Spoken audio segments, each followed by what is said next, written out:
네, 지금부터는 우리가 공연 기획자의 입장에서 우리가 작품을 이제 기획했다고 생각하고 멋지게 만든 작품에 많은 사람들이 오면 좋겠다. 정말 우린 좋은 작품을 만들었어. 라고 생각하면서 이제 막상 티켓 오픈도 하고 홍보도 하고 시작하는데요.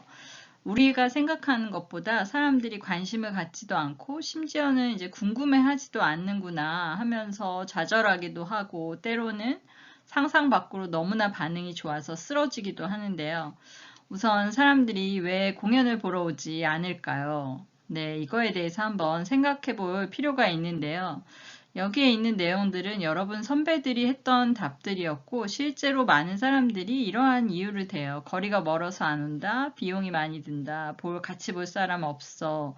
나 그런 정보 받은 적 없는데 그다음에 과거에 나 한번 공연 본 적 있는데 너무 재미없었어. 그리고 시간도 없어. 이러는데요.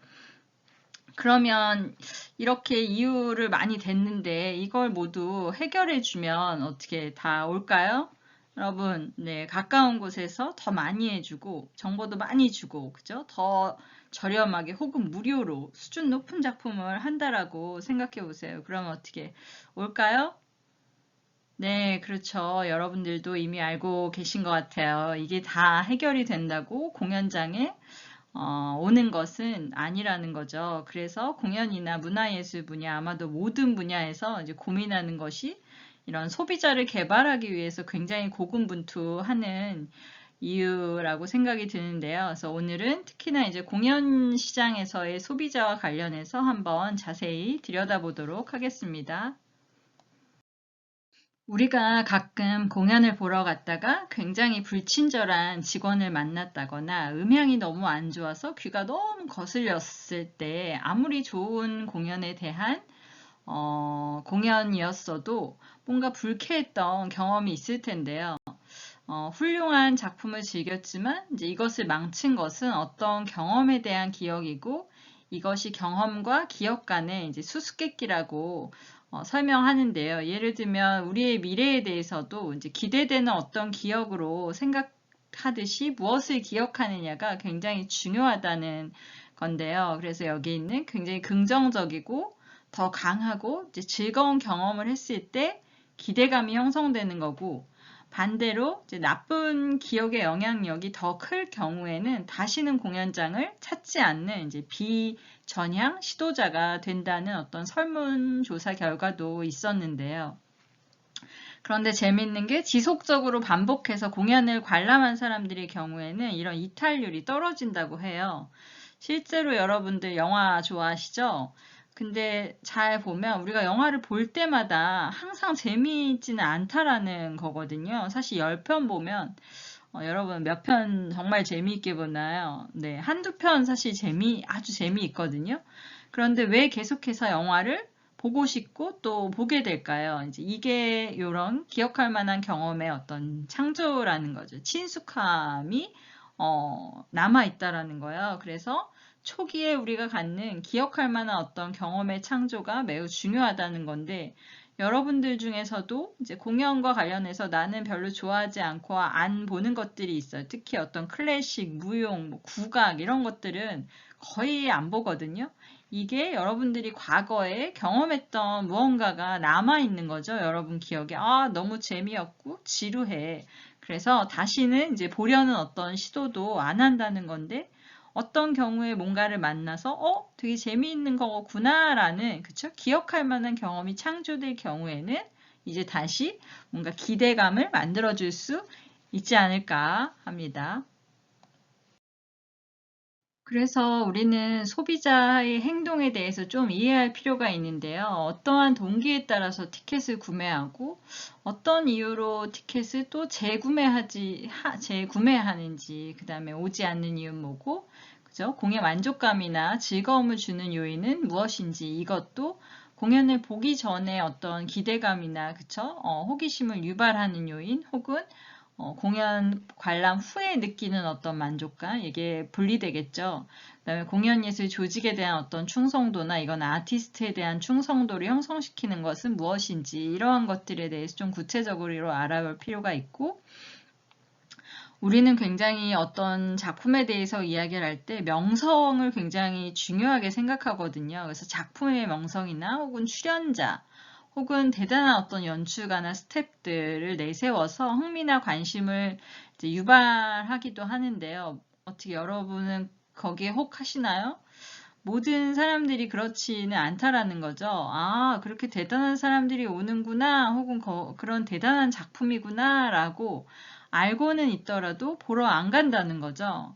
가끔 이제 저희가 예술의 전당에서 학생들이랑 이제 단체 관람을 할 때 보면 학생들이 쫙 빼고 오거든요. 그래서 학교에서 제가 보던 이제 학생들이 아니어가지고 막 못 알아보고 누구냐 막 이제 이렇게 장난도 치곤 했는데요.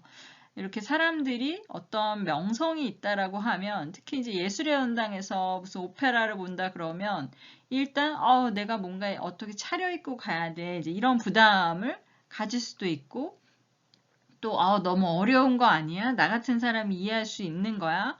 보러 오는 사람들은 나랑 뭐 비슷한 사람들일까? 뭐 이제 이런 여러 가지 고민들 때문에 안 가기도 한다라는 거예요. 사실 저도 이제 몇 년 전에 울트라 페스티벌에 처음 갔는데 김서령 교수님이랑 같이 갔었거든요.